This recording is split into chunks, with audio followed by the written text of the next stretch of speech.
মধ্যপ্রাচ্যের আকাশে আবারও বারুদের গন্ধ, আর এর কেন্দ্রবিন্দুতে পরিণত হয়েছে সৌদি আরবের আভা আন্তর্জাতিক বিমানবন্দর।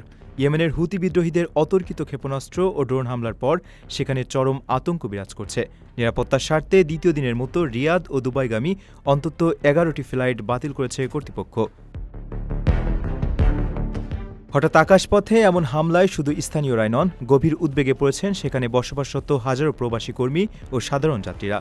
পরিস্থিতি বিবেচনা করে যুক্তরাষ্ট্র, যুক্তরাজ্য এবং কানাডা তাদের নাগরিকদের জন্য সর্বোচ্চ সতর্কতা জারি করেছে।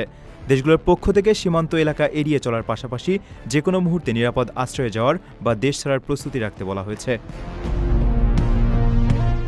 ইরান ও যুক্তরাষ্ট্রের মধ্যকার উত্তেজনার পারদ নতুন করে চড়তে থাকায় পুরো মধ্যপ্রাচ্যে এক থমথমে পরিস্থিতি তৈরি হয়েছে। হুতিদের এমন হামলা ও পরাশক্তিগুলোর সতর্কতা প্রমাণ করে উপসাগরীয় অঞ্চলের নিরাপত্তা বর্তমানে চরম ঝুঁকির মুখে।